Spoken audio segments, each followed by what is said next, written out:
Alright, so what else? Tingnan pa natin, ayan 'no, so lalo pa kayong magiging successful and lalo pang mas aangat, ayan 'no, ang inyong pamumuhay. Guys, again, angel number 777, i-check niyo 'yan kasi talagang, 'yan yung may significant message sa inyo.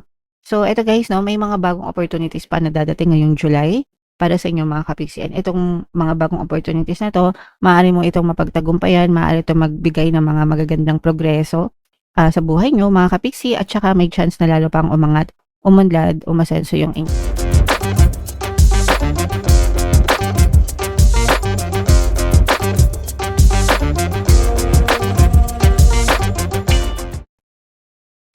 hello guys, hello Cancer, welcome back to Pinoy Pixie Tarot. Ang pamagat ng episode natin for tonight is monthly taroscope para ngayong July mga ka-Pixie, para sa Cancer, Sun, Moon, Rising sign, and Venus. Sa dulo ng video guys, magkakaroon tayo ng yes or no pick a card reading. Ito yung deck na gagamitin natin. Pwede kayong magtanong guys ng isang tanong, answerable by yes or no, tapos titingnan natin yung sagot ng tarot sa inyo. So sa dulo ng video yan guys, kaya make sure na tapusin niyo yung video.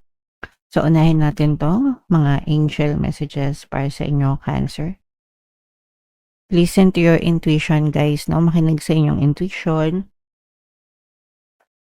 Especially if meron kayong kailangang pagdesisyonan mga ka-Pixie.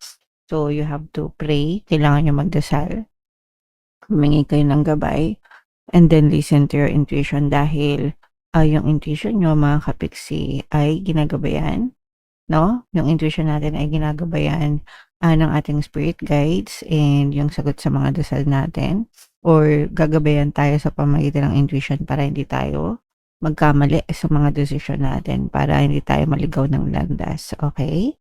Alright. So always pray mga ka-Pixie bago magdesisyon. Another message para sa inyo guys, to take action, no? Kung may mga plano kayo, mga ka-Pixie, kailangan kumilos tayo. Kailangan alam natin yung gusto natin and gawin natin kung ano yung pwede natin gawin sa ating physical reality. Okay? Kasi ano naman ang silbi ng mga plano sa buhay kung walang action. So kailangan, importante na kumilos tayo at umaksyon mga ka-Pixie. And another message for you Cancer, ito naman ay forgiveness guys, no? So importante na magpatawad tayo para mawala yung mga emotional blocks nyo mga ka-Pixie, no? Kasi yung mga negative emotions, galit, anger, hatred, resentment, yung mga grudges, ganyan, nagiging yan, emotional blocks. Those are negative emotions. And kapag may mga emotional blocks kayo guys, nahihirapan kayong mag-manifest ng mga positive na bagay mga ka-Pixie. So you have to let them go. You have to release lahat ng mga negative emotions sa pamamagitan ng pagpapatawad guys, okay? Alright. So comment down below if naka-resonate kayo dyan sa mga messages naman na yan. Ito naman ay sa love guys, tingnan naman natin yung mga mensahe sa inyo ng inyong person. Kung ano lang yung maka-resonate guys, take that message kasi iba-iba kayo ng mensahe mga ka-Pixie. So pagod na ako, yung person mo pagod na sa'yo, pagod na sa relationship nyo, pagod na siya, no? So pwedeng nagre-resonate ito sa mga ka-Pixie natin na may mga away guys, kung palagi kayo nag-aaway ng person mo, or may mga pagtatalo kayo na hindi pa naaayos, ganyan, or pag paulit-ulit na kayong nag-aaway, marami kayong mga unresolved issues, yan. So makaka-resonate kayo dyan kasi yung person nyo pagod na sa mga ganong klaseng drama, Cancer. Another message guys, wala akong pagkukulang sa'yo. So para sa person mo, hindi siya guilty, no? Para sa kanya, tama siya. Para sa kanya, hindi siya guilty.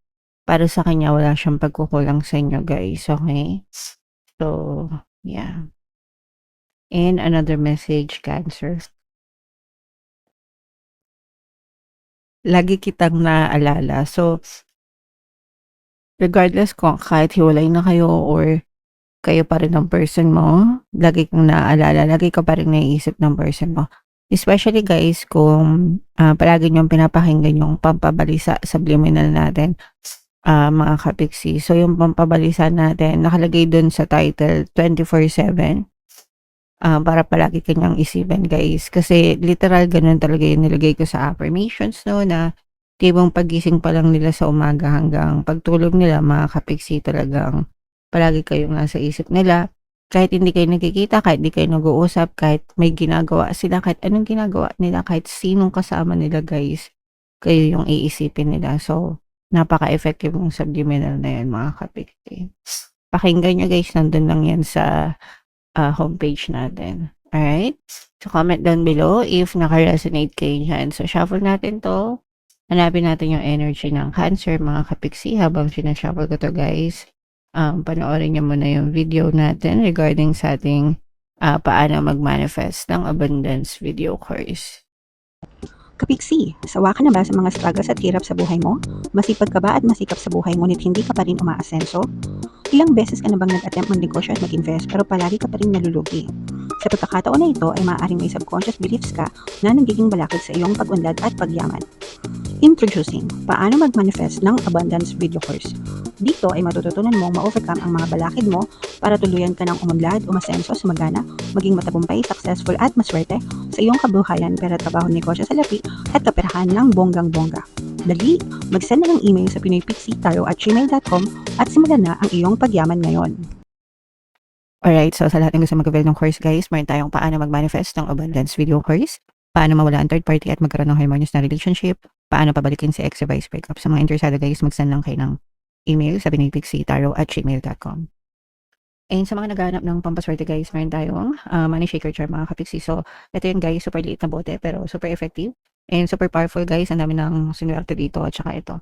So, sa mga interesado, ito yung ating WhatsApp number. Chat na lang ako dyan guys. So, Cancer kayo ay represent ng Queen of Cups guys. This is both positive and negative energy mga kapiksi. So, angel number 77 guys.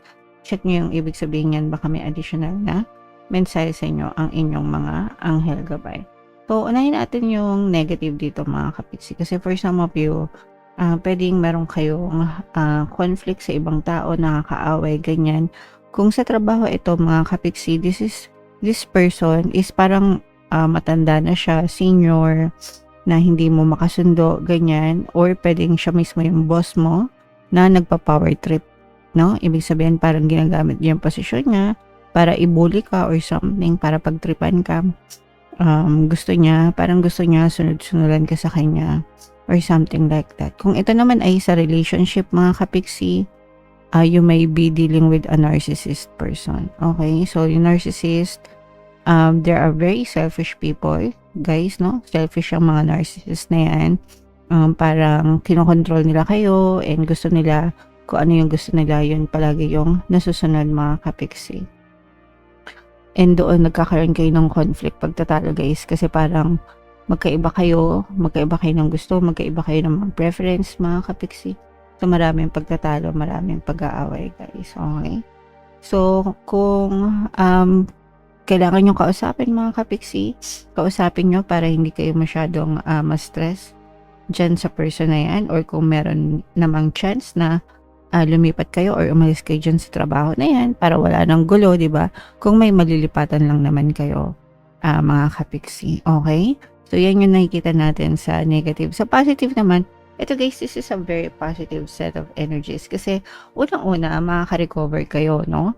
Ngayong July, guys, or pagpasok ng second half. Kasi, officially, guys, papasok na tayo sa second half ng 2026. So, kung meron kayong mga pinagdaanan ng mga problema, pagsubok, may mga losses kayo nitong first half ng 2026, mababawi nyo yung mga nawala sa inyo or unti-unti kayong makakabangon sa buhay mga kapiksi. And sa pagbangon na yan guys, ito na yung punong-puno kasi kayo ng blessings mga kapiksi. Or yung mga pagsisikap nyo, mga ginawa nyo na effort last year or itong first half ng 2026, dito nyo na makikita yung mga matatamis na bunga, no? Pero you still have to take care of your prayers mga kapiksi, yung mga pinagdadasal nyo, yung mga minamanifest nyo guys, talagang magbubunga siya. Okay? Kaya nga di ba sabi sa inyo, mga kapiksi, take action. Kasi kung hindi kayo kikilos, guys, wala kayong makikitang positibong resulta. So make sure na yung kilos nyo is naaayon dun sa desire nyo or dun sa mga goals nyo, mga kapiksi. Kasi eventually guys, talagang magbubunga itong mga pananim nyo and talagang sasagutin ni universe yung mga dasal nyo. So these are like answered prayers. Ito yung mga answered prayers. Ito yung mga rewards, no? Mga bunga, rewards sa inyo ni universe, mga kapiksi. Alright? So i-mind nyo na guys yung mga recovery na yan, pagbangon, matatamis na bunga, mga answered prayers, mga kapiksi. And sa love naman guys, maaring may magkaroon ng reconciliation. Pag sinabing reconciliation, pagbabate, pwede kahit hindi sa romantic love guys, pero maaring merong makipagbate sa inyo. Mga nakatampukan nyo, or maaring merong magparamdam sa inyo. Kunwari mga BFF nyo dati, tapos hindi nyo na nakakausap, hindi nyo na nakikita. Yan, maaari silang magbalik sa inyo, magparamdam, Cancer. Okay? Alright, so what else? Tingnan pa natin. Ayan, no? So, lalo pa kayong magiging successful and lalo pang mas aangat. Ayan, no? Ang inyong pamumuhay. Guys, again, angel number 777. I-check nyo yan kasi talagang yan yung significant. May significant message sa inyo. So, eto guys, no? May mga bagong opportunities pa na dadating ngayong July para sa inyo mga kapiksi. And itong mga bagong opportunities na to, maaari mo itong mapagtagumpayan, maaari itong magbigay ng mga magagandang progreso sa buhay nyo mga kapiksi, at saka may chance na lalo pang umangat, umunlad, umasenso yung inyong pamumuhay. Yung iba sa inyo guys, pwedeng mag-enroll din. So mga estudyante, syempre guys, no, given na yon, baka mag-enroll kayo, mag-aral. Yung iba naman, parang nagbabalik sa pag-aaral mga kapiksi, kahit regardless kahit anong edad nyo. Minsan kasi 'di ba, pag matanda na tsaka nakakapag-aral kasi doon nakaluwag-luwag na guys. So yung iba sa inyo parang magbabalik aral. Yung iba naman guys, kahit hindi mag-eskwela, parang you are gaining knowledge sa mga online, nag-aaral kayo ng mga specific skills, no, na makaka-contribute yan sa mga pag-angat nyo sa buhay mga kapiksi. Okay? So, i-main-main nyo na yan, pag-angat, pag-unlad, pag-asenso, mga success, at saka yung mga brand new opportunities, Cancer. Okay? Alright. So, yeah. Comment down below if naka-resonate kayo dyan. So, ito na yung ating yes or no pick a card reading. Huminga ng malalim, guys. Tapos, itanong nyo sa isip nyo yung tanong na gusto nyong malaman. Answerable by yes or no. Tapos, pumili kayo ng isang card, Cancer. So, para sa mga nakapili ng card 1, guys, ito yung, ang sagot sa inyo ay yes. Sa mga nakapili ng card 2, ang sagot sa iyo ay yes. And sa nakapili ng card 3, ang sagot sa inyo ay yes, mga kapiksi. Okay? Alright. So, comment down below, guys, if feeling nyo naka-resonate kayo dyan. And lahat ng mga magaganda, i-mind nyo na sa comment section. For more tarot readings, ito yung playlist nyo. Ito naman yung ating success stories na paano mag-manifest ng abundance video course. Panoorin itong video natin guys about money shaker jars. Thank you for liking, sharing, and subscribing. See you next time guys. I love you all. Have a nice day. Bye-bye.